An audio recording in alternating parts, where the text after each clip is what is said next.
Buenos días con todos. Esperemos que se encuentren muy bien, al igual que todos sus familiares y colegas de trabajo. Hoy tenemos el webinar número 3 del año 2021. Y esta mañana compartiremos un espacio muy valioso con nuestro socio premium Ernst & Young, Perú, para tratar un tema sobre programas de anticorrupción. El título es Gestión de los programas anticorrupción en la era post-COVID 2021. Contaremos con las exposiciones de Dani Vaca, que es gerente senior de riesgos de integridad y que además cuenta con la certificación Certified Fraud Examiner, otorgado por la Asociación Internacional de Investigadores de Fraude. Además, es auditor líder e implementador líder en ISO 37001 y es Certified Scrum Master. Toda una eminencia con nosotros. Y luego, Alonso Macías, gerente de riesgos de integridad y que además cuenta con la certificación Certified Fraud Examiner también, otorgado por la Asociación Internacional de Investigadores de Fraude. Es auditor líder en ISO 37001 y es Certified Scrum Master. Ambos expondrán los principales lineamientos que las empresas deben implementar para fortalecer sus programas de anticorrupción en el actual contexto caracterizado por la pandemia ocasionado por el COVID-19 y así como en un escenario posterior al mismo. Agradecemos también a nuestros socios premium por su valioso y constante apoyo a las actividades de nuestra Cámara y a todos nuestros asociados por siempre sumarse a nuestras iniciativas. Gracias a todos por su participación. Le cedo la palabra entonces a Dani Vaca. Muchas gracias. Muchísimas gracias, Corín. Bueno, ante todo, muy buenos días a todos. Gracias por su tiempo. El día de hoy, como bien saben, vamos a conversar un poco sobre la gestión de los programas anticorrupción en la era post-COVID. El objetivo de esta charla es darle las herramientas que necesitan o que podrían necesitar ustedes para poder gestionar los programas anticorrupción, no solamente en el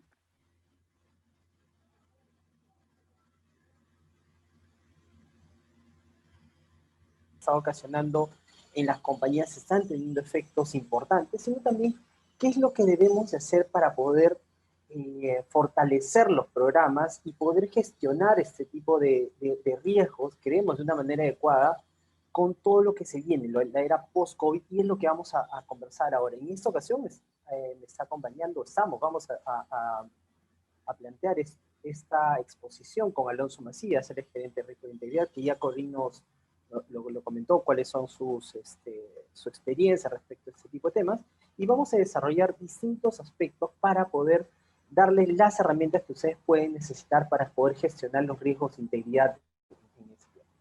Uno de los temas importantes que vemos, con lo que normalmente empezamos este tipo de exposiciones, están relacionados con la situación actual, ¿cierto? La pandemia, como ustedes bien saben, genera las condiciones para que este tipo de situaciones puedan generar lo que nosotros denominamos una tormenta perfecta.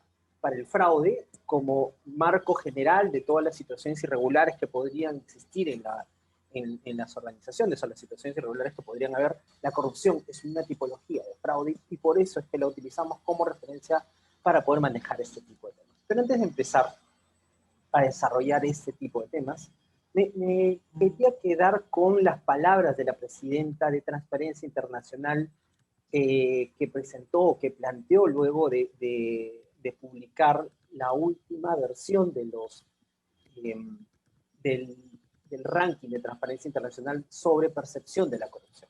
Y lo que ella comentaba es que las condiciones actuales en las que estamos nosotros actualmente, más allá de la pandemia, representan también han generado un riesgo importantísimo para los temas de fraude. No solamente ella habla de la pandemia, del COVID-19 que todos estamos viviendo, sino también incluso habla de la pandemia de la corrupción. Y cómo, lamentablemente, este tipo de situaciones o actividades en general están afectando a toda la cadena.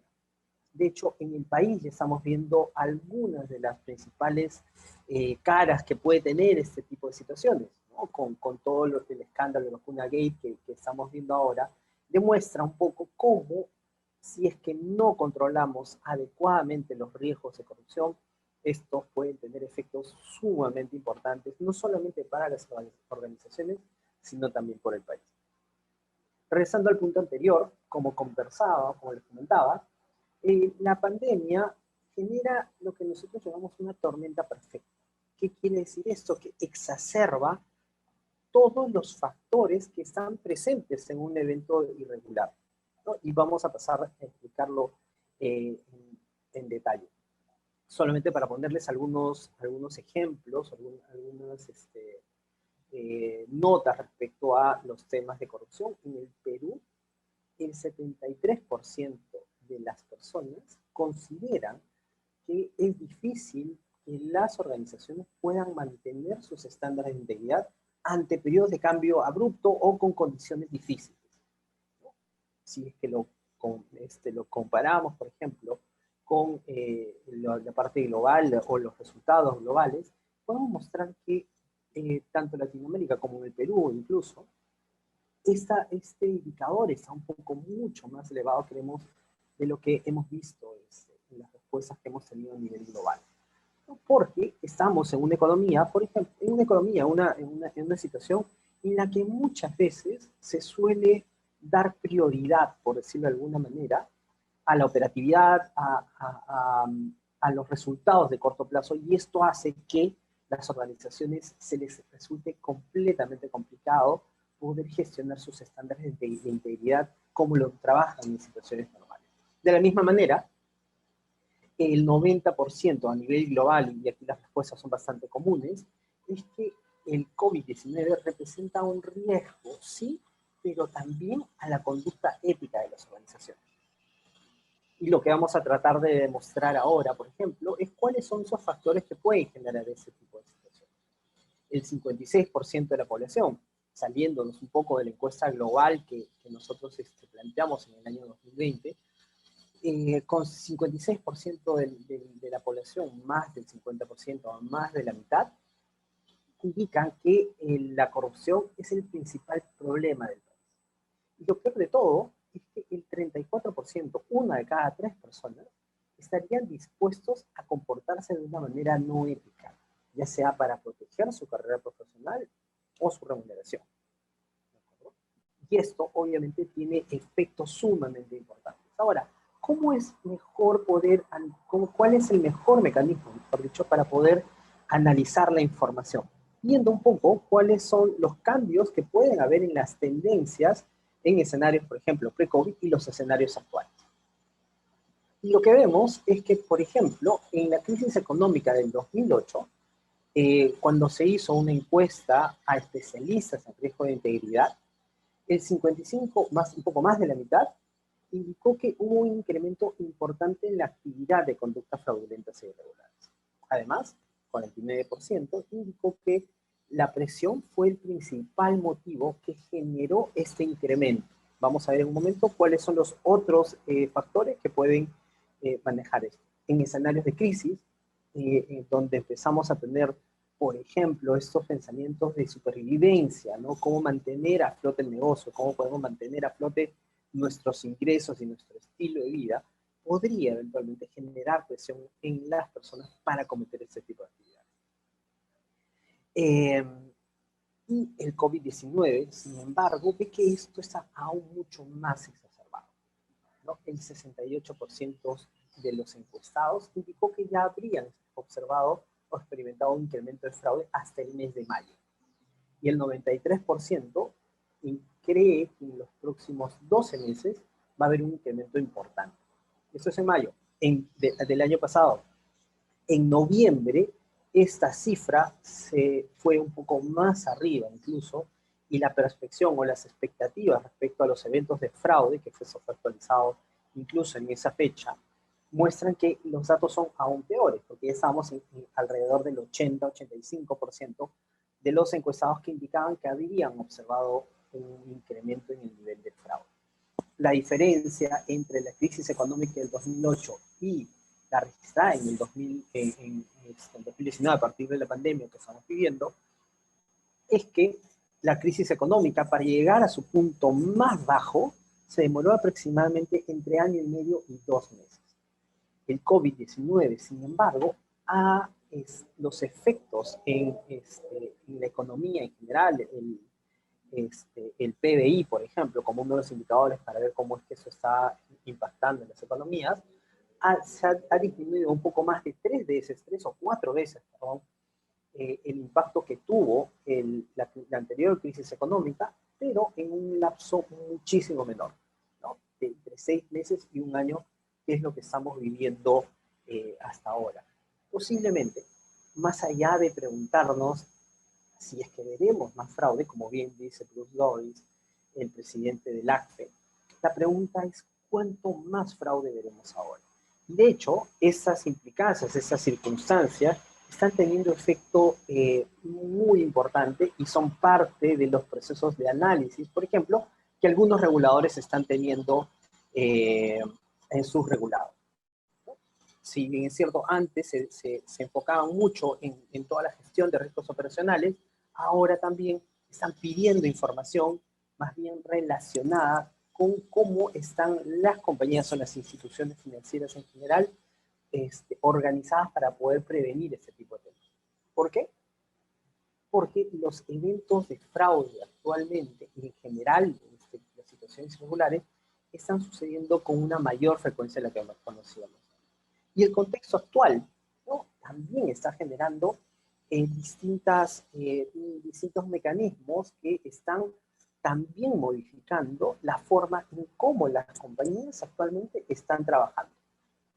El contexto actual está generado, entre otras cosas, por ejemplo, la presión por asegurar la continuidad del negocio, ¿no?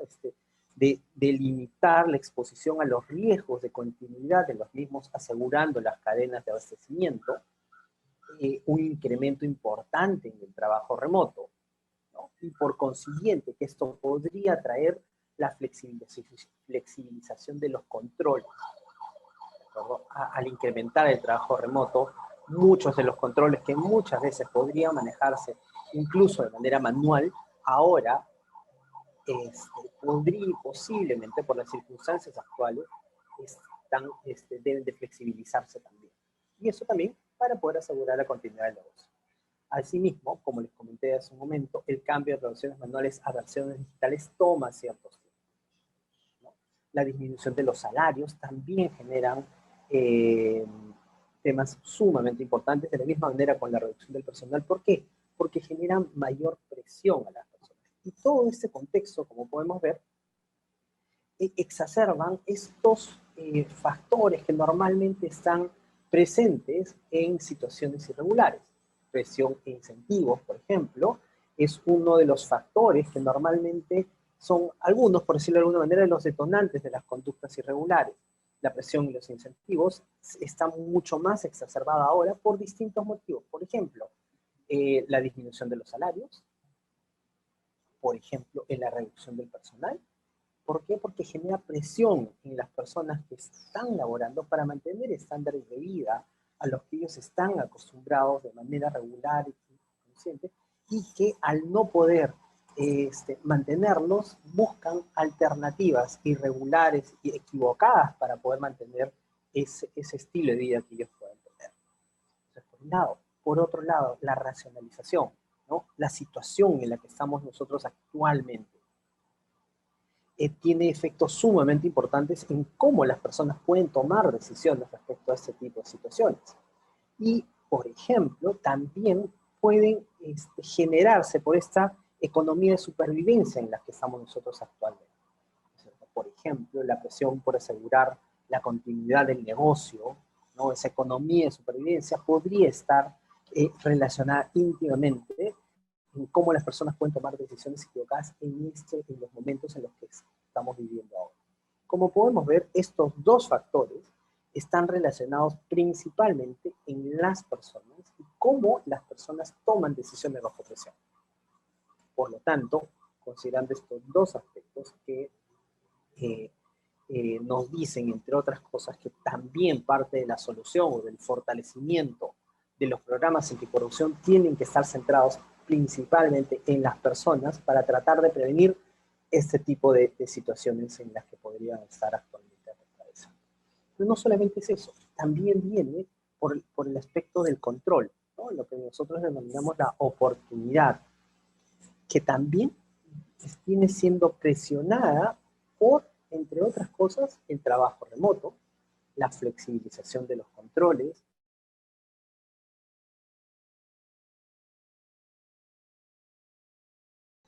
el mecanismo o los mecanismos que pueden tener las organizaciones para poder mitigar ese tipo de temas, actualmente también vienen teniendo cierta presión porque, entre otras cosas, los controles están un poco más flexibles de lo que eran.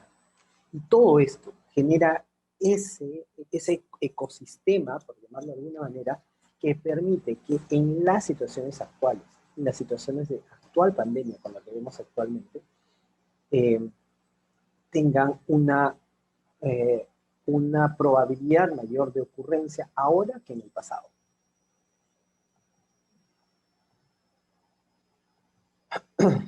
Y como les comentaba hace un momento, a nivel global, los incrementos en los fraudes han crecido de manera importante. Los fraudes cibernéticos, que por ejemplo tienen un efecto sumamente importante en las transacciones que se tienen ahora, todos los temas relacionados con e-commerce que están teniendo un crecimiento sumamente importante en la actualidad y que posiblemente vaya a mantenerse en el tiempo. Solamente para ponerles algunos ejemplos, conversando con algunos de nuestros clientes, los niveles de proporción de el comercio electrónico en las actuales circunstancias eran lo que ellos esperaban que se podía lograr en el año 2000.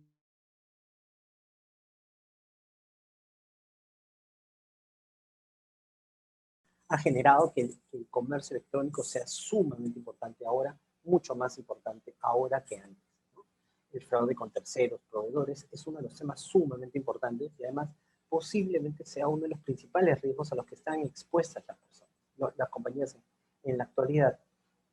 Si es que lo vemos, por ejemplo, en temas específicos de riesgos de corrupción, posiblemente el principal riesgo, y es en el que menos pueden tener algún efecto las compañías en la actualidad, son los actos de corrupción que terceros, en representación de las compañías, pueden cometer. Como ustedes bien saben, la responsabilidad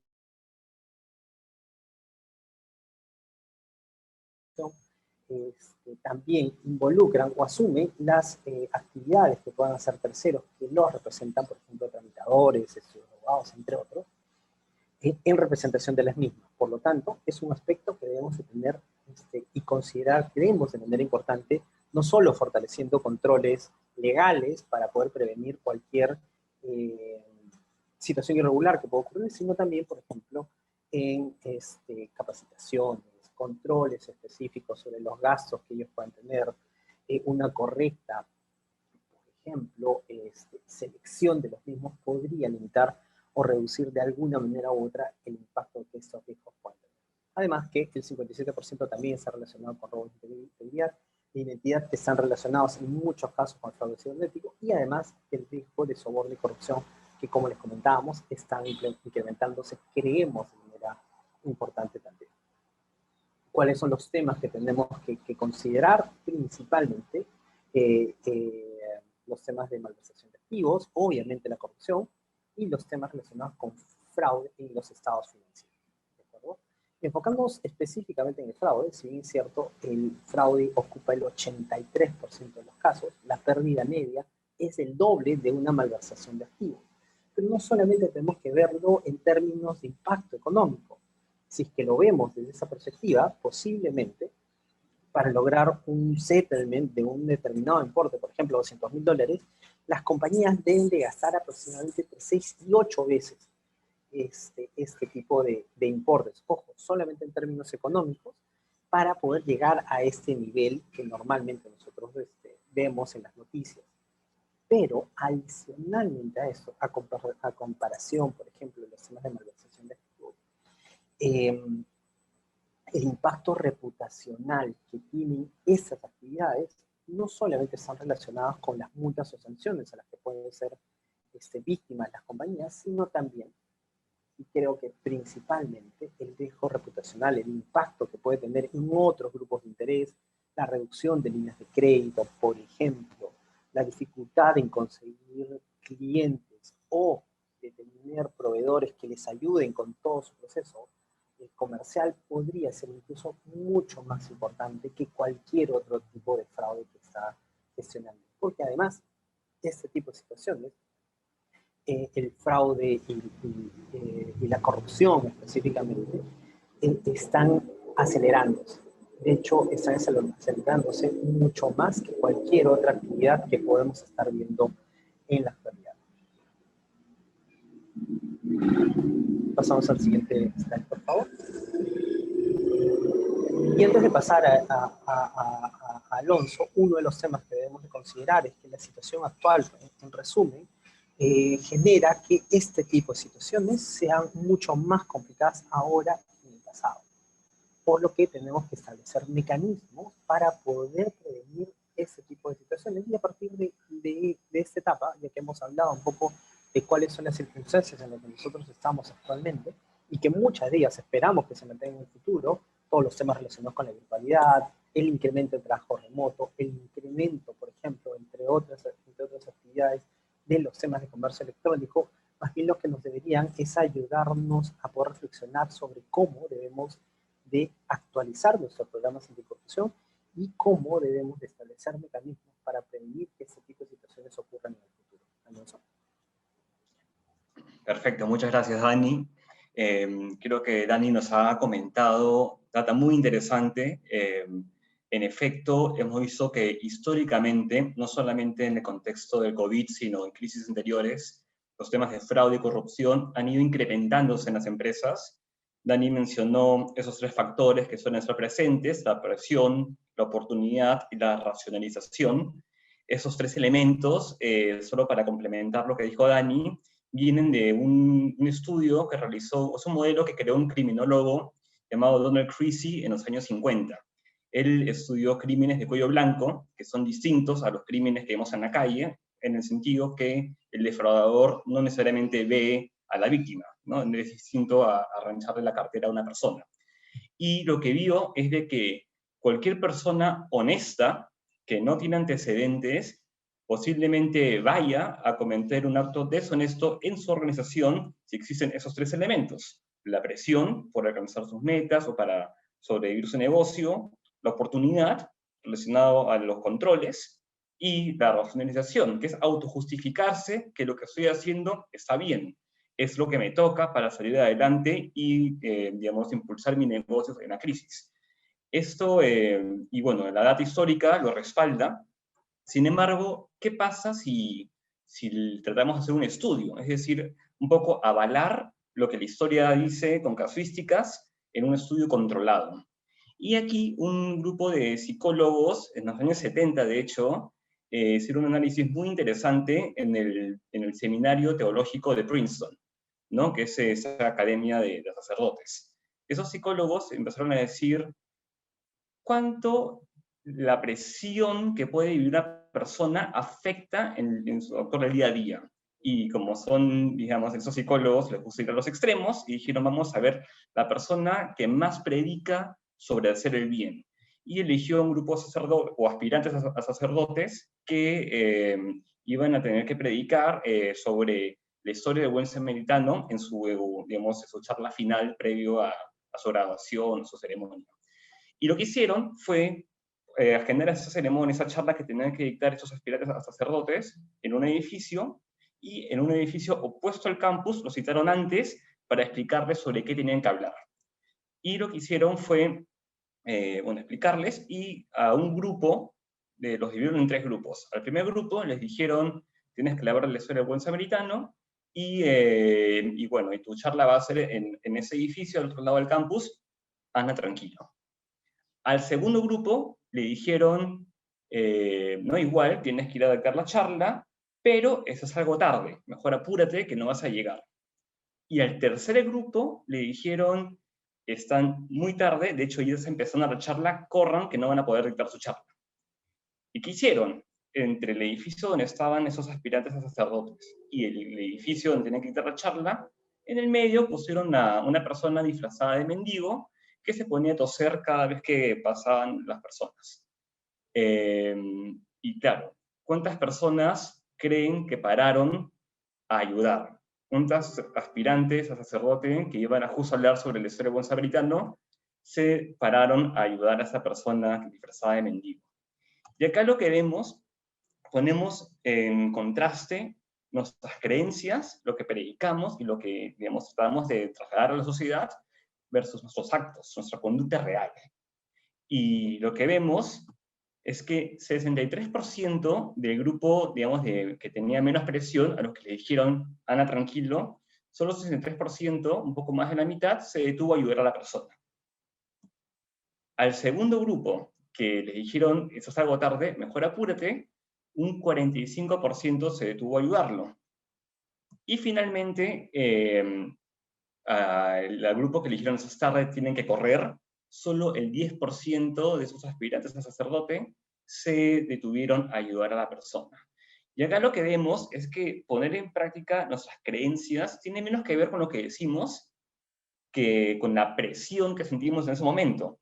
Las circunstancias pueden cambiar y una persona que puede estar seguro de que, en ese caso, estamos hablando de corrupción, ser corrupto es deshonesto, pero si tengo la presión de sustentar a mi familia, la oportunidad, porque yo soy el responsable de manejar cada chica, y racionalizo de que es algo común, si no lo hago yo, lo hará otra persona, lo hago para el bien de la empresa, estamos en el Perú, así se hacen las cosas, si yo junto esos tres factores, es bien probable que una persona honesta pueda cruzar la línea.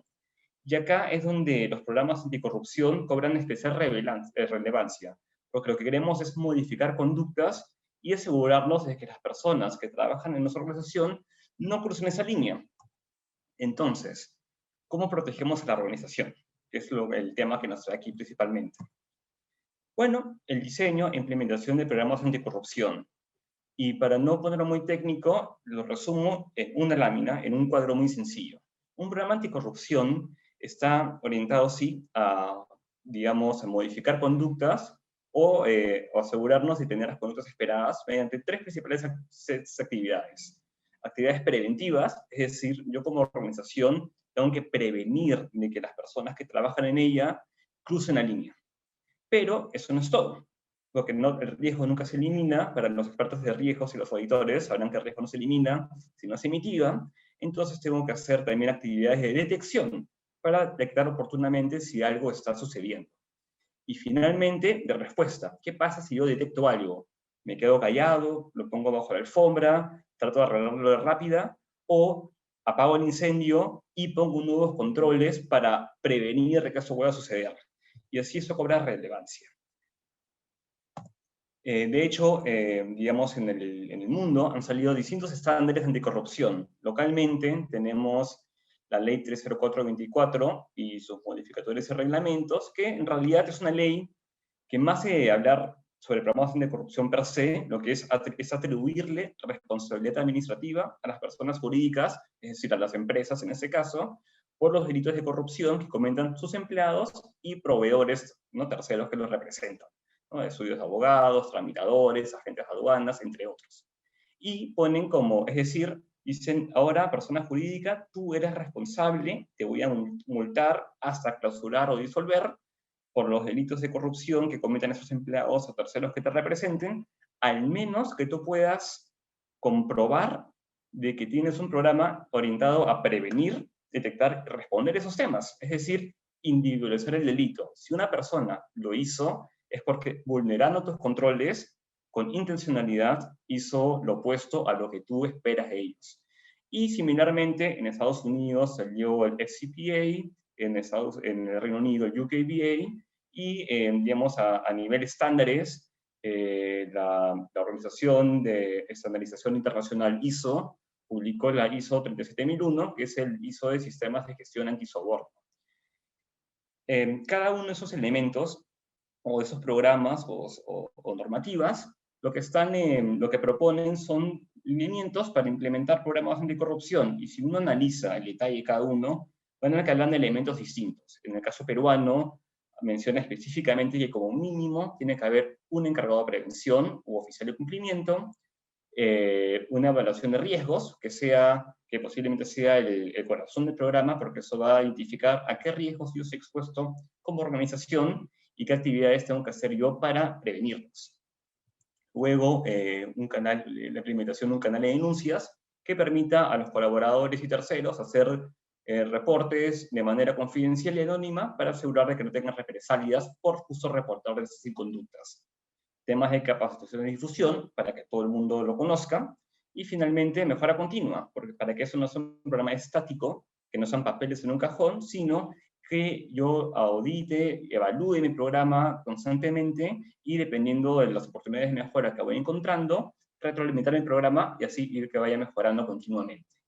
Las otras normativas hablan de componentes distintos, pero con una llave operativa, y si yo quiero que efectivamente eso evolucione en el tiempo, vamos a ir viendo de que finalmente se puede hacer un match entre los distintos componentes y lo que varían es principalmente en su alcance. Es decir, todos están orientados a prevenir y responder en conductas, sin embargo, cada normativa habla de distintos riesgos. En el caso del Perú, hablamos de corrupción pública, lavado de activos y financiación del terrorismo. En el Reino Unido hablan también de corrupción entre privados, es decir, mismo tipo de programa, pero también prevenir el soborno entre compradores y proveedores, al igual que el ISO 37001.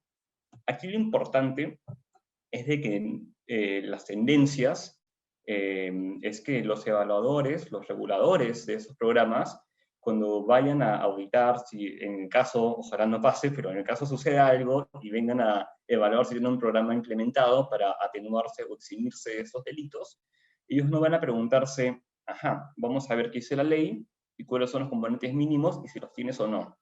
Ellos van a preguntarse si tu programa está bien diseñado, si está adecuado a tu realidad, si funciona, si se ha implementado efectivamente y si funciona en la práctica. Y de hecho, este documento es una evaluación de programas de cumplimiento que publicó el Departamento de Justicia para los programas en Estados Unidos y los sujetos obligados internacionalmente que tengan que cumplir con la norma norteamericana, pero la SMB, que es el organismo en el Perú que va a evaluar esos programas, ha tenido un grupo técnico capacitado justo por la DOJ y ha publicado una guía muy similar que también no busca, y han dicho en distintos congresos donde han participado, que no buscan necesariamente hacer un checklist de elementos mínimos, sino de asegurarse o visitar una empresa y ver, si se materializó ese tipo de soborno o ese tipo de delito de corrupción, cómo tu programa está diseñado para mitigar ese riesgo, para ver si efectivamente la persona vulneró tus controles o es algo que la empresa tácitamente estaba fomentando o permitiendo ocultas, ¿no? Es importante, hay que ver esos programas, si queremos que funcione, yo lo veo como algo muy sencillo y por eso me gusta hablar de prevención, detección y respuesta. Yo hago siempre el símil con nuestra salud personal. Una persona, si nosotros si vemos la corrupción como un cáncer, que lo es, una persona tiene que tener medidas preventivas, buena alimentación, una vida saludable, deporte, para evitar ese tipo de enfermedades, pero igual anualmente me hago un chequeo médico, ¿no? Tengo mis controles detectivos, por si no lo puedo prevenir, por lo menos detectarlo oportunamente y tratarlo. Y en el caso detecte algo, respondo a ello y tomo nuevas medidas para evitarlo a futuro. Y eso es lo mismo, ese concepto es lo que prima en los programas anticorrupción. A manera ilustrativa, ¿cómo se ve un programa de corrupción? Anticorrupción, este es el modelo que solemos utilizar en EY, que está basado justo en las normas locales, internacionales y los estándares, y es importantísimo, aparte de tener esos tres pilares principales de prevención, detección y respuesta, que todo empiece con la supervisión del directorio o del máximo órgano de gobierno.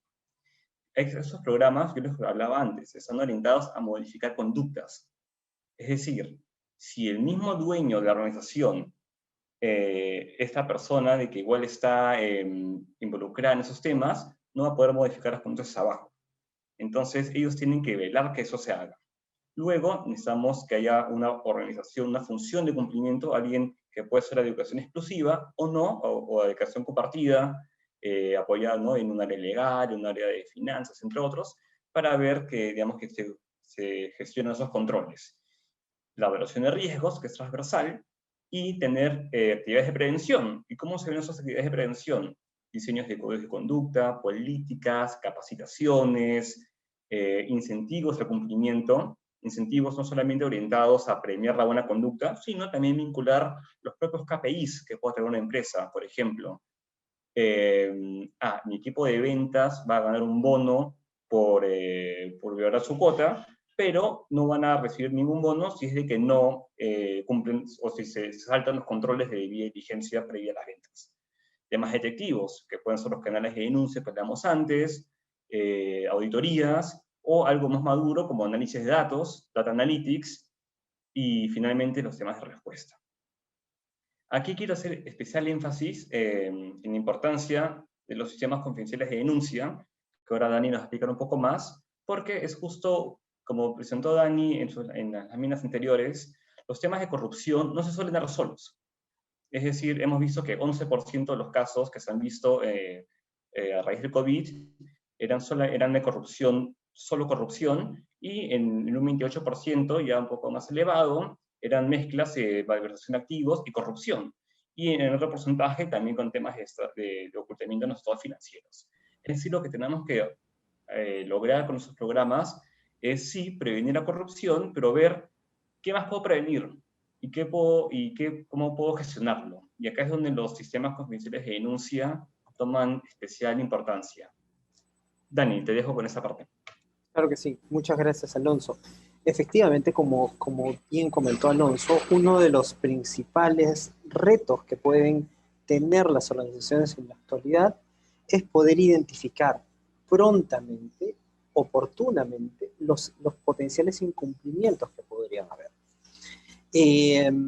Tradicionalmente, un evento irregular puede ser detectado de distintas maneras. Puede ser, por ejemplo, alguna revisión, algún proceso de auditoría, alguna revisión hecha por parte de la gerencia. Lamentablemente, por los objetivos que tienen este tipo de mecanismos para poder identificar este tipo de situaciones, hacen que esto sea muy reducido, o la tasa de identificación sea muy reducida, y podríamos estar hablando de que del total de casos investigados que podrían resultar en algún tema irregular, solamente cualquiera de los otros canales tienen a lo mucho, en el mejor de los casos, puede encontrar 1 de cada 10 casos que podrían darse en una organización.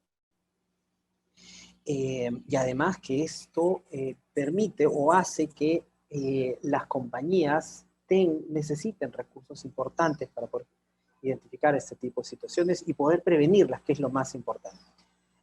Los sistemas confidenciales de denuncia aproximadamente pueden o permiten identificar 4 o 5 de cada 10 casos de eventos irregulares, porque están orientados principalmente, y su único objetivo es poder identificar esas potenciales situaciones irregulares. Por lo que contar con un sistema confidencial de denuncias que permita principalmente, ya sea que sea internamente o a través de un tercero, permite principalmente poder garantizar el anonimato y la confidencialidad del reporte de los casos. Y además permite, entre otras cosas, además de una mejor capacidad de identificación o detección de este tipo de casos, permite canalizar no solamente eventos relacionados con temas de fraude o corrupción, sino también permite tener ese termómetro de cómo está la cultura en una organización. ¿Por qué?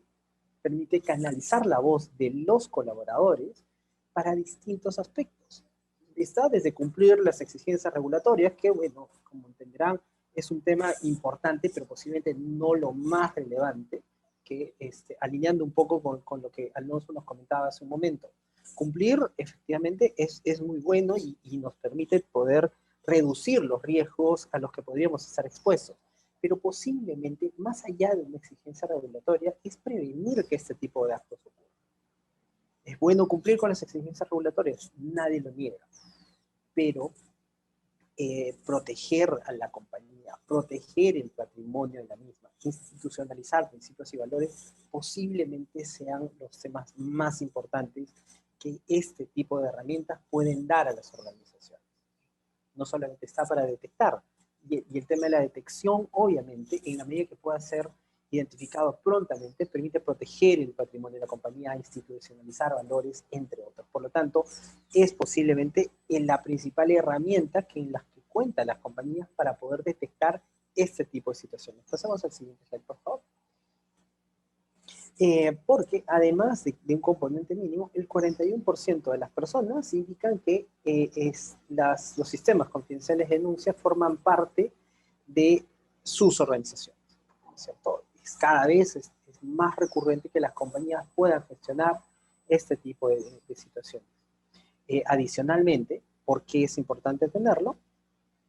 El 86% de los reportes recibidos permiten que las personas puedan mantener el anonimato y la confidencialidad.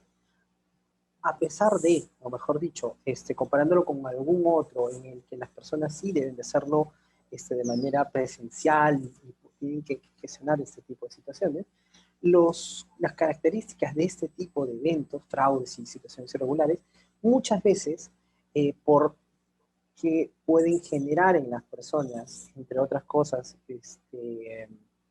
acoso u hostigamiento laboral, el mantener el anonimato permite eliminar de alguna manera u otra este tipo de sesgos que podrían tener y dar una mayor cantidad de información, que es lo que se necesitan para poder gestionar este tipo de situaciones. 34% de los encuestados en esa línea tuvieron preocupaciones épocas que no reportaron. ¿Y por qué no reportan? Preocupación por el seguro, el futuro de su carrera profesional, temor a la seguridad personal, sintió que la denuncia no era atendida y no sabía con quién hablar. Al limitar este tipo de factores que limitan el no reporte, podríamos tener sistemas mucho más sólidos y mucho más fuertes que permitan a las personas reportar este tipo de situaciones y a las compañías principalmente prevenir este tipo de cosas. Por ejemplo, si es que yo les comentara de una compañía antes sumamente conocida, Peanut Corporation, una compañía norteamericana, por ejemplo, que era muy conocida en sus momentos, 70s, 80s, era una compañía que tenía era muy importante en ese país. Muchos de nosotros posiblemente no sepamos quiénes son. ¿Y por qué no sabemos quiénes son? Porque, por ejemplo, ellos tuvieron un reporte sobre un evento irregular que estaba sucediendo en la compañía. Sin embargo, el caso fue reportado por un colaborador, pero no fue adecuadamente tratado. Al no ser adecuadamente tratado, la persona al ver que no era su denuncia atendida y además que había sido separado de la compañía por haber hecho esta comunicación, llevó su caso a los medios y además también llevó su caso a los reguladores, que terminaron por poner a la compañía en una situación sumamente crítica y fue declarada en bancarrota los años posteriores. Por lo que el hecho de tener un sistema confidencial de denuncias es sumamente importante y permite poder gestionar ese tipo de temas. Sin embargo, también debemos de considerar, entre otras cosas, los mecanismos que debemos de tener para poder gestionar los casos y poder tratarlos de la mejor manera posible. Pasamos al siguiente slide, por favor. Porque permiten poder gestionar este tipo de temas de la mejor manera y que además permiten poder responder adecuadamente las situaciones irregulares que puedan presentarse y manejarlos, creemos, de una mejor manera. Son los factores que normalmente impactan en el funcionamiento del sistema. Primero, el desconocimiento de esta herramienta. Si es que no capacitamos sobre la herramienta y además sobre cómo está funcionando, muy difícilmente vamos a poder generar seguridad y confianza en el sistema. Cuando se cuenta con distintos sistemas de reportes, ¿sabes qué? Estos casos preséntalos a auditoría, estos casos a alguna otra, esos múltiples sistemas podrían generar confusión, por lo tanto, que debemos de tener ese tema también bien manejado. Inconsistencia en las respuestas, ¿no? Si es que los reglamentos son aplicables para algunos sí y para otros no, esa inconsistencia podría generar también una pérdida de credibilidad del sistema. Por lo tanto, debemos de manejar este tipo de situaciones. Independencia de los órganos que gobiernan esto, para poder darle la tranquilidad a las personas que reportan de que los casos van a ser manejados de una manera independiente y adecuada para poder manejar este tipo de situaciones. Temor a represalias, tener sumamente claro cómo garantizar el anonimato y la confidencialidad es sumamente importante también. Falta de controles, porque se puede filtrar la información y puede generar un efecto rebote en los casos. Puede mermar mucho la seguridad, la confianza que le tienen en la herramienta. Respuesta oportuna. También, ¿no? Si nos llega una denuncia, tenemos que tratar de gestionarla lo más pronto posible. Si esperamos un año a responderlas, posiblemente ya no tengamos ni la información ni el impacto que debemos de generar a partir de una toma de decisiones adecuadas. Y la calidad de respuesta también en la atención al denunciante para que vea que los casos están siguiendo de alguna manera u otra el camino que deben de seguir para poder gestionar y mejorar la gestión de los mismos. Algunas recomendaciones claras, ¿no? O clave. Capacitación y sensibilización, importantísimo, que las personas puedan tener accesibilidad a las herramientas, competencia y objetividad de las personas que toman decisiones respecto a este tipo de casos, garantizar el anonimato y la confidencialidad fundamental, y además transparencia en la gestión de los casos. Son herramientas o elementos sumamente importantes que permiten a las compañías poder fortalecer sus sistemas confidenciales de denuncia. Pasamos al siguiente elemento, por favor.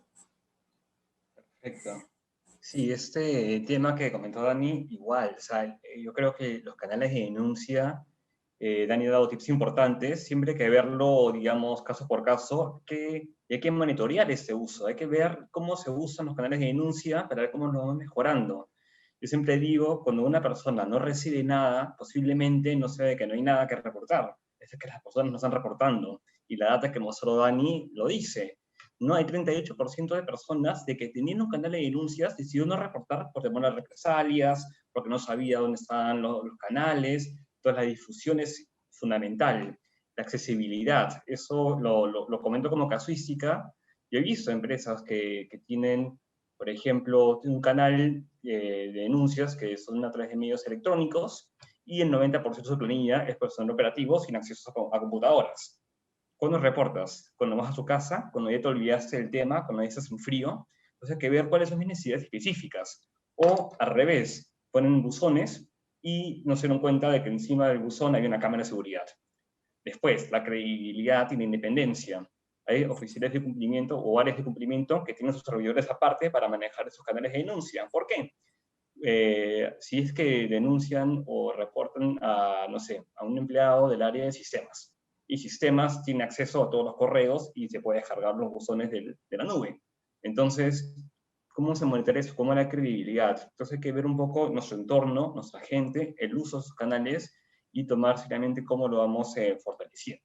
Y hablando de fortalecer, ahora les vamos a dedicar algunos tips, algunas acciones sobre cómo fortalecer esos programas de cumplimiento ahora en esta era post-COVID-19. Y un punto importantísimo es pasar del tone at the top, es decir, de la conducta, de lo que se dice desde el management, a un conduct at the top. ¿Cómo me comporto yo? Eso está muy orientado a la historia que les comenté de la parábola del buen samaritano, que tenemos que actuar siempre como líderes de las organizaciones, no solamente decir que está bien, sino actuarlo de otra manera para generar credibilidad en nuestras acciones. Por ejemplo, 58% de nuestros encuestados estarían preocupados de las decisiones que tomaron sus gerentes hicieran de conocimiento público.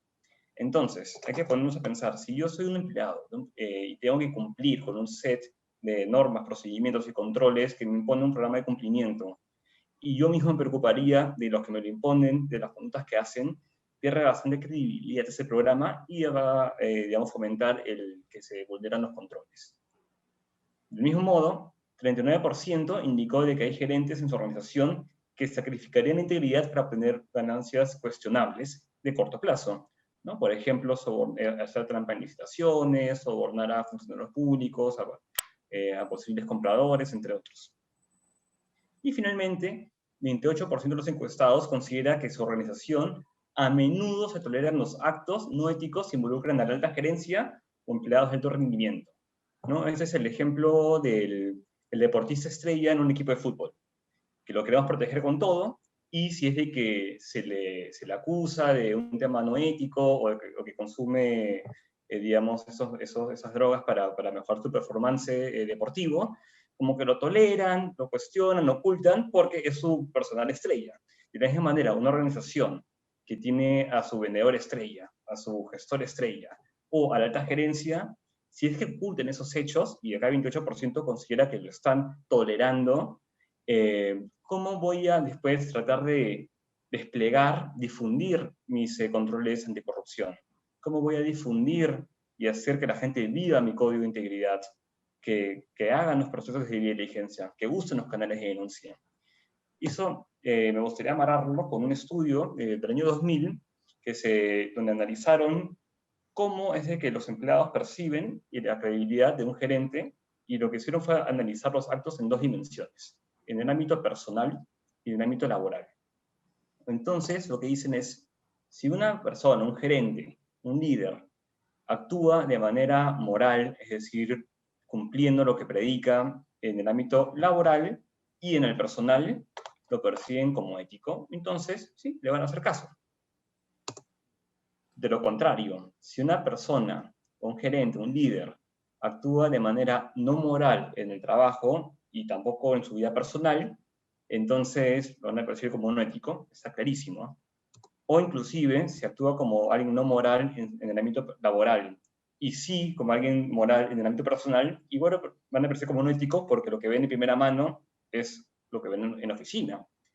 Pero aquí viene digamos, el talón de Aquiles, lo más importante.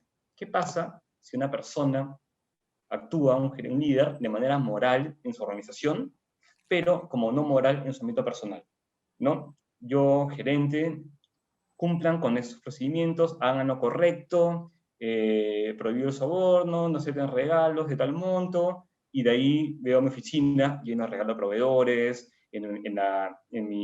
o soy la típica persona que si me cruzo la luz roja, me para la policía, suelto 100 soles, y todo bien. Y si las personas saben eso, ahora en el contexto de COVID, la persona que sí, usan mascarillas, pero yo no me la pongo. Entonces, cómo las personas que nos reportan, las personas que trabajan en la organización, las personas que yo como líder quiero hacer o generar el cambio de conductas a conductas positivas, si es de que me perciben como hipócrita?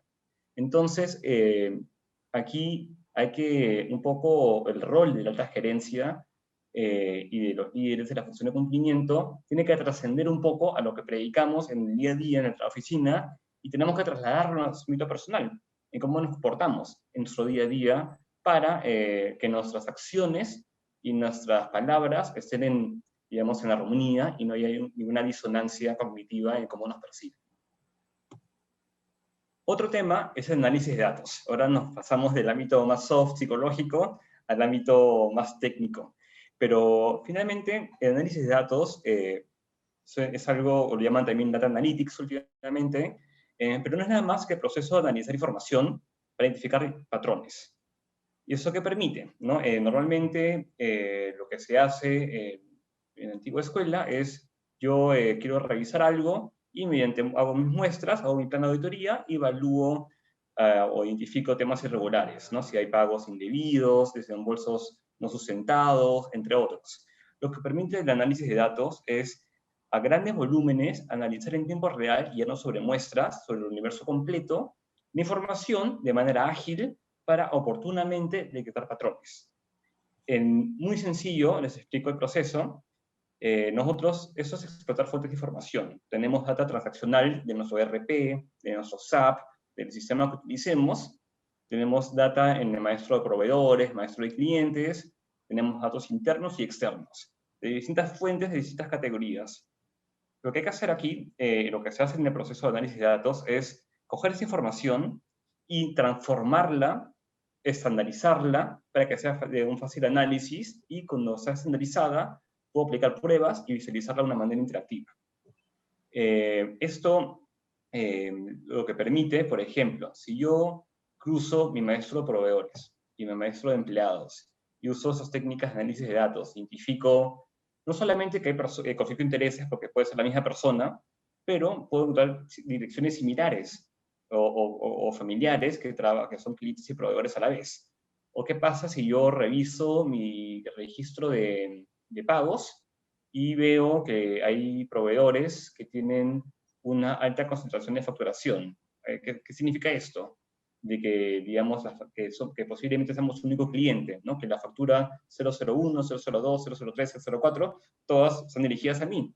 Entonces, posiblemente es un proveedor que se ha creado para atenderme a mí exclusivamente, y podría haber, o sea, sería una señal de alerta para ver si hay un tema de conflictos de intereses o no. Y bueno, como así hay un sinfín de pruebas que se pueden hacer para detectar oportunamente algo que salga de lo regular, y de ahí ver si es que efectivamente es algo que tengo que tratar o no. ¿Y por qué es importante aprovechándolo de manera post-COVID? Lo que hemos visto es de que las organizaciones, el 49%, casi la mitad, vayan lanzando proyectos de análisis de datos, no para los temas de anticorrupción o de cumplimiento, sino en general para mejorar los procesos y la eficiencia en sus organizaciones. Entonces aquí la recomendación es apalancarnos digamos, de estas nuevas incursiones tecnológicas que se están tomando en las organizaciones, y poder usar esa nueva tecnología en la gestión de los programas de cumplimiento, ¿no? Siempre fomentando la mejora continua y la evolución de los mismos. De hecho, 63% de las organizaciones considera que el uso de Business Intelligence o BI es esencial en esta nueva era. Sobre todo ahora en el trabajo remoto, lo que estamos viendo es el muestreo es complicado. Entonces, si nos apalancamos del análisis de datos, que esté todo centralizado electrónicamente, lo analizo y sobre eso monitoreo, lo podemos hacer desde la comodidad de nuestros hogares, ¿no? 81% opina que las herramientas tecnológicas con las que cuentan todavía no permiten tener agilidad y flexibilidad para generar ventajas competitivas. Es decir, si bien ya la mitad de las organizaciones, el 49%, lo están adoptando, el 81% aún considera de que no están en ese nivel de madurez. Pero aprovechemos la situación, aprovechemos de que muchas organizaciones ya están adoptando esa tecnología y tratemos de implementarla en nuestros programas de cumplimiento. Y finalmente, el 68% de las organizaciones no maneja un balance adecuado de inversiones de TI entre mantener la operación e invertir para la innovación. Es decir, la mayoría de presupuestos está orientada, destinada a simplemente mantener lo que tenemos, pero no estamos invirtiendo en innovación para mejorar en el largo plazo. Otro punto que quería mencionarles es la automatización robótica de procesos. Yo sé que suena muy técnico, robots, procesos, automatización, pero eso es algo muy sencillo. O sea, el RPA, o automatización robótica de procesos, por sus siglas en inglés, no es nada más de que automatizar la ejecución de tareas operativas repetitivas predecibles. Por ejemplo, cada vez que salimos de vacaciones y programamos nuestro gestor de correos electrónicos, como un Outlook o un Gmail, lo programamos para que cada vez que me da un correo, se envíe una respuesta automática indicando que estoy de vacaciones hasta tal día. Eso lo estoy automatizando mediante un robot que solamente es un programa que ejecuta la tarea, ese proceso, ¿no? Para que no cada vez que me da un correo yo hacer esta actividad. Y eso se puede aplicar también en los controles de cumplimiento cada vez más maduros. Por otro lado, la inteligencia artificial y el machine learning lo que hace es ya no solamente automatizar pruebas, sino mediante machine learning, o sea, ya dándole reglas claras de aprendizaje a esos bots que puedan tomar decisiones siguiendo algunos patrones predecibles. Por ejemplo, un ejemplo muy típico que se está viendo en la cultura o en los programas de cumplimiento es en los procesos de diligencia. Yo puedo, mediante RPA, automatizar y decir, ya cada vez que quiero evaluar un nuevo proveedor, no tengo que entrar yo manualmente a la SUNAT, a tal página web, a tal central de riesgos, InfoCorp, o WorldCheck y otras herramientas, sino puedo tener un proceso automatizado que cada vez que entra un proveedor pongo su RUC, su nombre, y de que me busca automáticamente la información en esas fuentes de información. Luego, con Machine Learning, voy aplicando reglas de negocio, ¿no? Si el proveedor cuenta con antecedentes, viene de tal zona de riesgo o de un país con un índice de corrupción alto, mediante eso se hace un algoritmo y puedo clasificarlos en proveedores de bajo riesgo, medio riesgo y alto riesgo. Y de ahí automatizo de nuevo la decisión. Si es de bajo riesgo, lo prueba el gerente de compras, si era el usuario. Si es de medio riesgo, pasa a una gerencia superior, y desde muy alto riesgo pasa a la gerencia general o inclusive el director. Entonces, estoy utilizando la automatización robótica de procesos y inteligencia artificial. Yo sé que los nombres suenan, pensamos en el futuro, pero es algo tan sencillo como automatizar esos procesos que nos quitan tiempo. Hubo un caso de éxito en Estados Unidos, la empresa Teva Pharmaceuticals, es una empresa del sector farmacéutico, y lo que hicieron fue implementar esto. ¿Y qué pasó? El proceso de diligencia de proveedores, a ellos les demoraba entre 2 y 3 semanas. Y una vez que implementaron esto, lo hicieron en el lapso de 24 horas.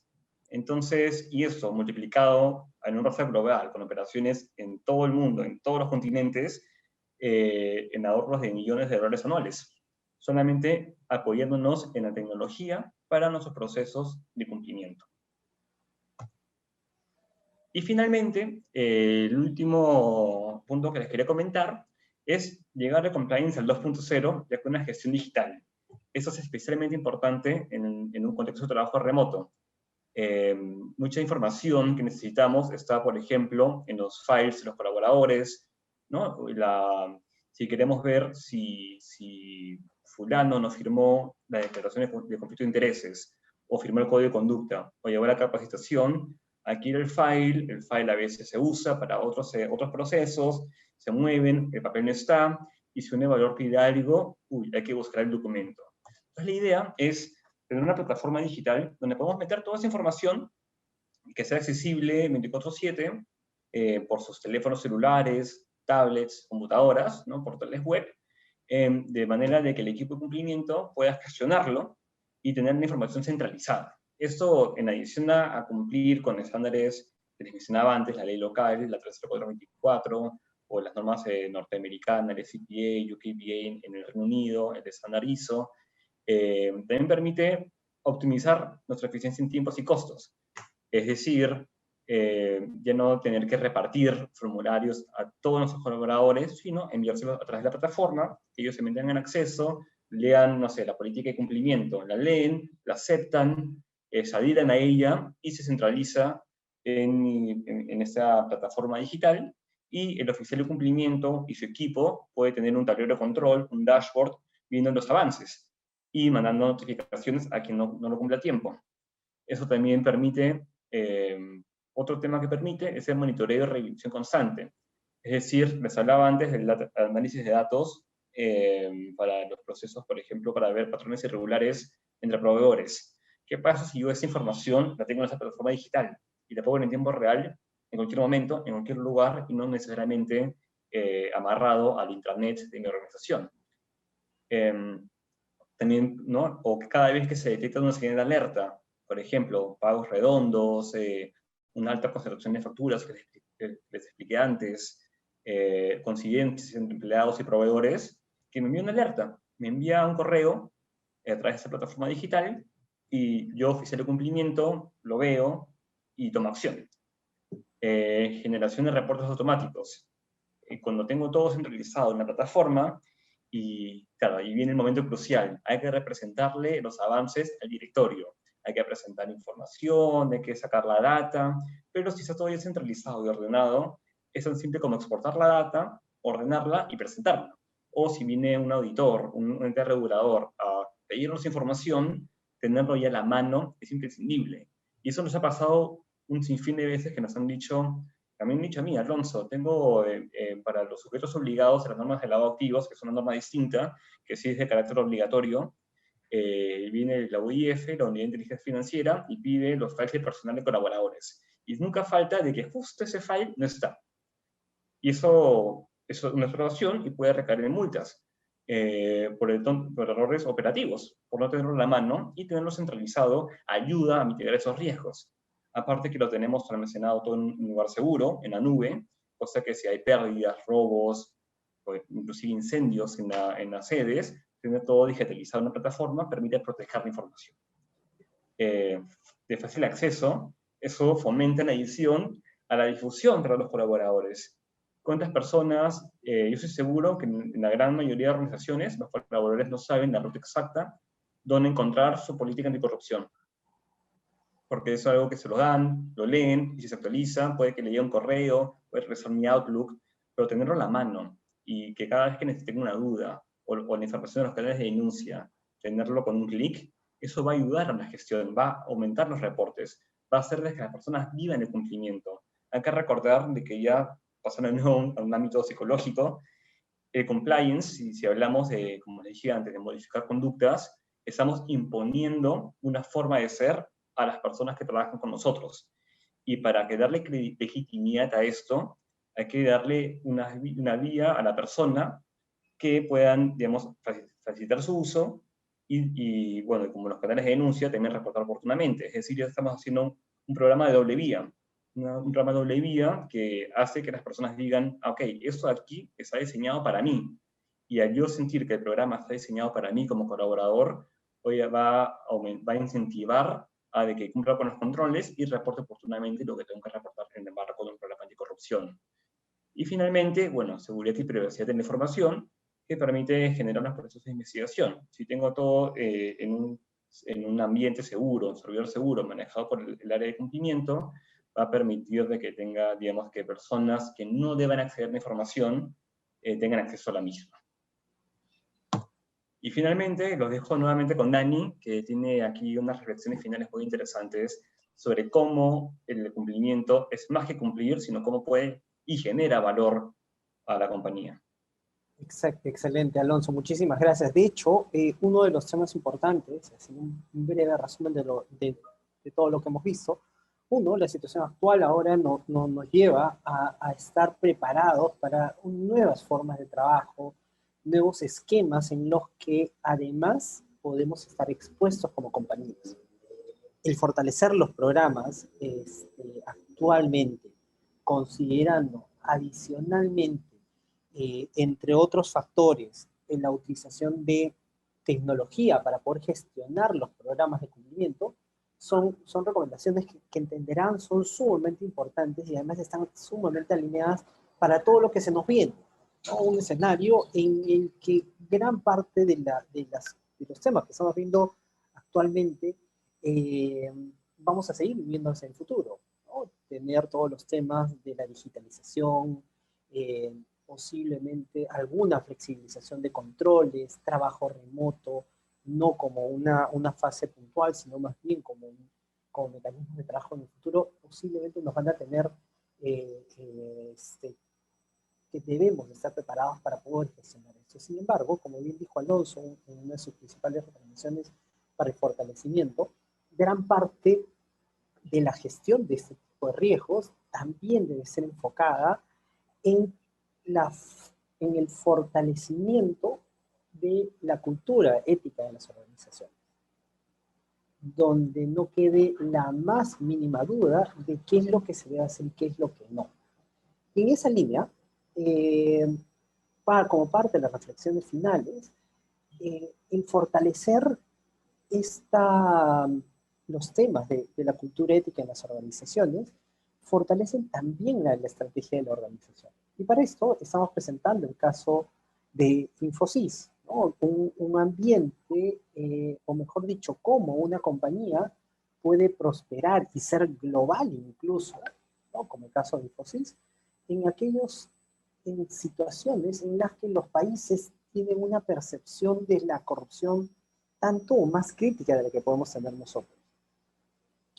El resultado de esta compañía que se forjó al inicio de la misma, en el que a partir de decisiones y definiciones que formaron y fortalecieron la forma de cómo esta compañía generaba negocios y cómo iba a ser reconocida en el mercado, que hizo que a partir de una inversión de $250 hacia el año 2013, ¿no?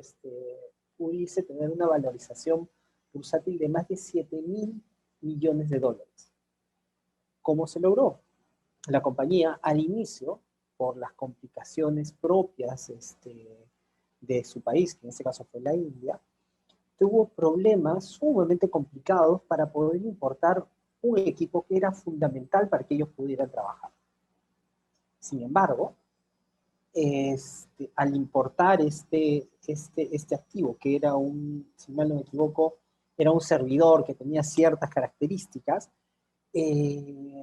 lo que hizo fue que para poder importarlo, si no le pagaba a un funcionario público un determinado importe, $100, $200, si no me equivoco, para que pueda desaduanar su equipo, iba a demorar, si es que no le pagaba, el proceso de desaduanaje demoraba aproximadamente entre 2 a 3 meses.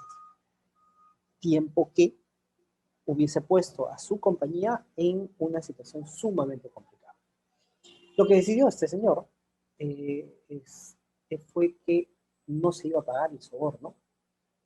Definió en ese momento, tan temprano para la compañía, en el que posiblemente donde más necesitaba la celeridad en ese tipo de transacciones, y poniendo en riesgo posiblemente el futuro de la compañía, el señor Narayana Murthy decidió no pagar, no ceder ante ese chantaje, no ceder ante eso. Obviamente el proceso demoró, no tanto como se lo habían pintado inicialmente, pero más allá de la decisión económica que podría haber tomado, la decisión tuvo un efecto importantísimo en cómo la compañía iba a definir su futuro. En una economía donde la corrupción son temas sumamente más complicados, tanto más complicados de los que tenemos nosotros en la actualidad, ellos decidieron comportarse de una manera adecuada. Y esto definió el curso de la compañía y le permitió ser la compañía mundialmente más respetada, porque en ese momento crítico definió que su estrategia no iba a ser una estrategia que es fácilmente imitable, como puede ser el sobornar. Cualquier empresa podría definir una estrategia medianamente parecida, pero es fácilmente imitable. Es más, posiblemente vaya a ser que esto sea mucho más caro, cada vez que las compañías quieran ir creciendo. ¿Por qué? Porque son imitables, cualquiera lo puede hacer. Definió establecer los lineamientos sobre cómo va a afrontar sus complejidades, cómo va a afrontar los problemas que podría tener, y definió una estrategia que es sostenible y perdurable en el tiempo. No se dio a las presiones de la corrupción, ganó respeto, ganó confianza de sus inversionistas y logró ser no solamente la empresa más respetada de la India, sino una de las más respetadas a nivel mundial, teniendo un crecimiento exponencial, como lo vemos, de $250.000 a los 7.000 y pico millones de dólares, que si mal no me equivoco, ahora está al borde de los 11.000 millones de dólares en la actualidad. Por lo tanto, en definir, no, como lo dijo Alonso, no solamente el tono de top, que todo el mundo puede plantearlo como un tema importante y que puede sonar como cliché, el tema de gestionar este tipo de temas con el ejemplo, liderar como el ejemplo, permite que las compañías puedan ganar incluso mucha mejor presencia en el mercado, porque, como les comentaba, sus capacidades están basadas en lo que puede hacer la compañía y en lo que vale la compañía, y no en cuánto le pagas a un funcionario público para que te pueda dar alguna prebenda o algún tema. Eso, como entenderán, hace que esas compañías se vuelvan mucho más valiosas porque están enfocadas en la forma como tienen que hacer negocios y no están enfocadas en ver quién le paga más a un funcionario público, lo que las hace mucho más sostenibles en el futuro. Pasamos al siguiente slide, por favor. Y esta es una de los principales mecanismos, por ejemplo, que se puede medir en las compañías que son consideradas las más éticas, que tienen un premio, tienen un desempeño mejor que las compañías que no necesariamente tienen esto manejado o gestionado. Porque el tema, adicionalmente, o más allá de evitar pérdidas por multas o sanciones, sino es mantener la reputación que permite, como les comentaba, un crecimiento exitoso que permite que las compañías puedan preservarse y mantenerse en el tiempo por mucho más tiempo que cualquier otra que no lo gestione.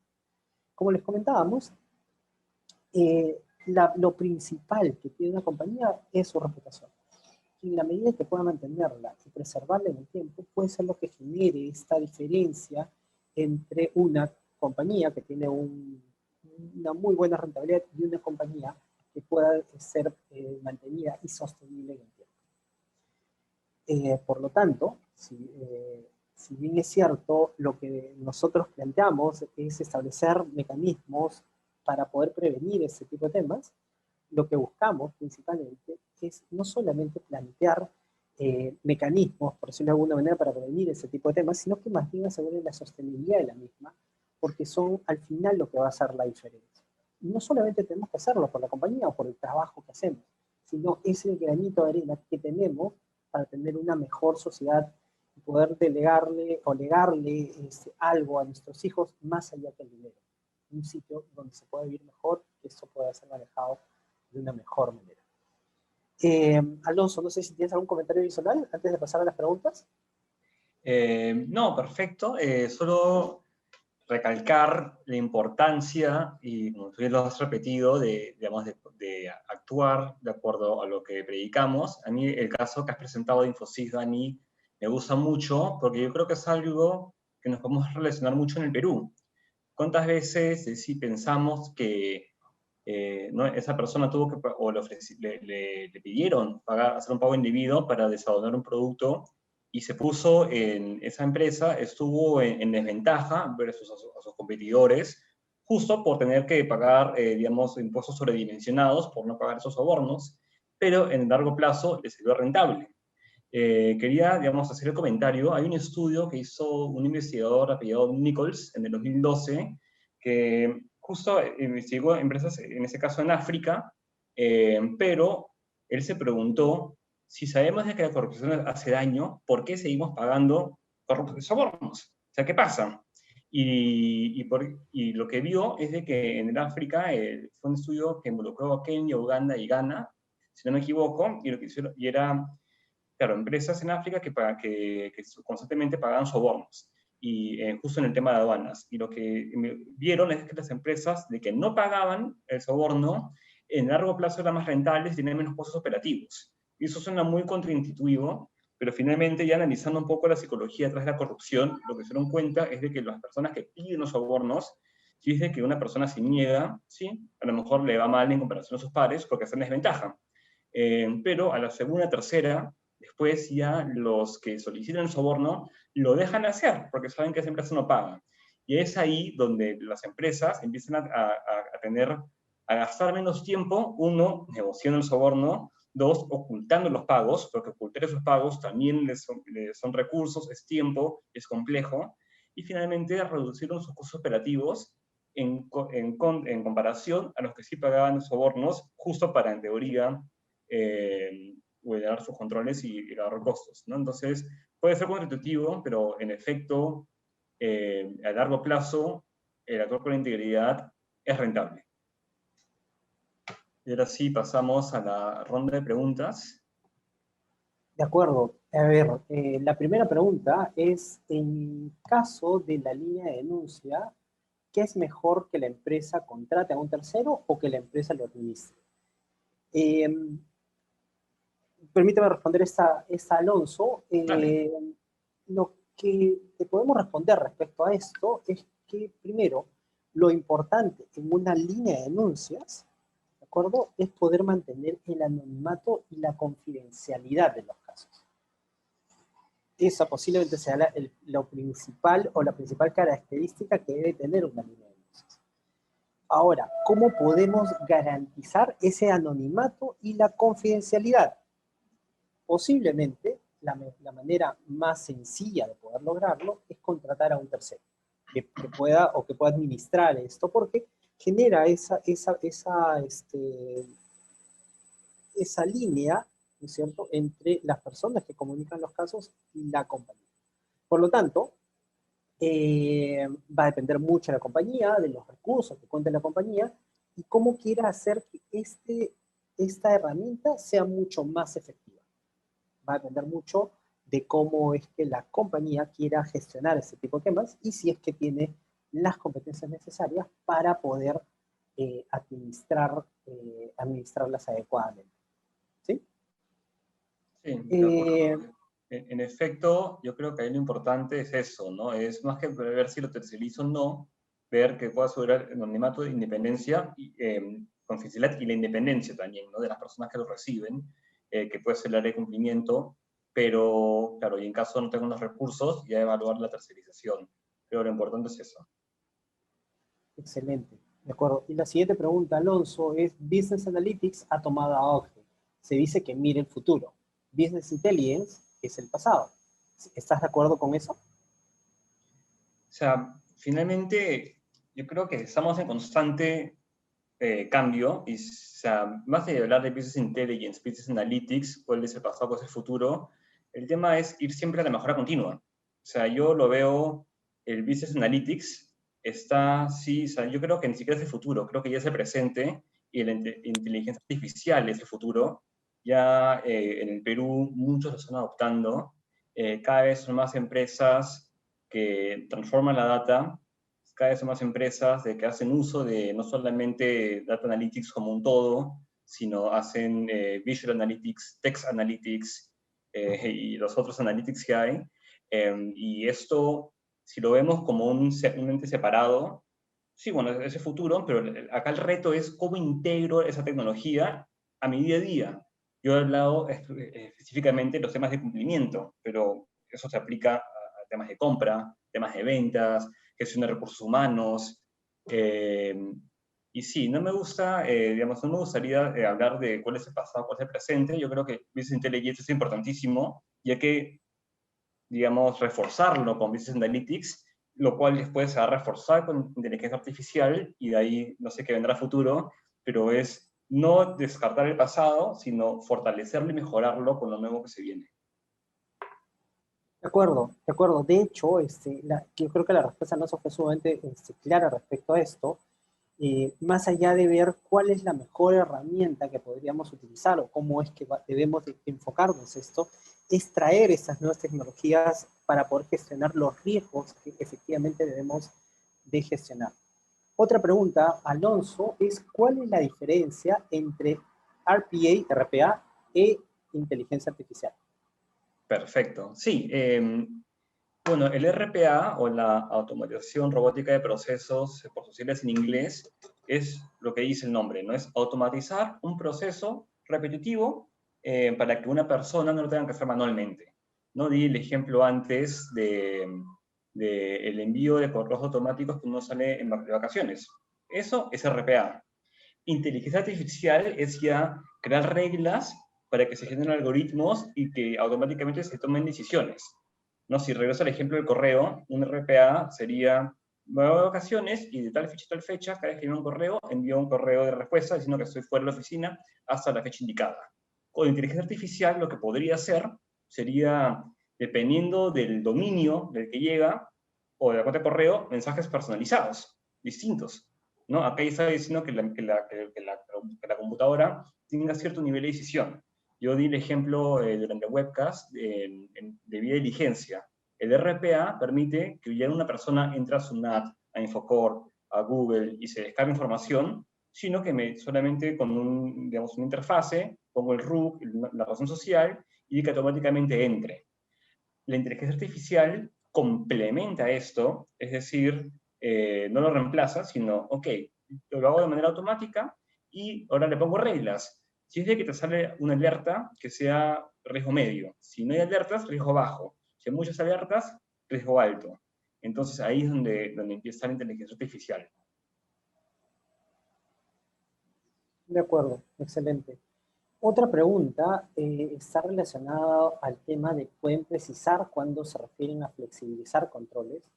Al, producir, al producirse ello, ¿no estaríamos nosotros promoviendo a que se produzcan acciones de fraude?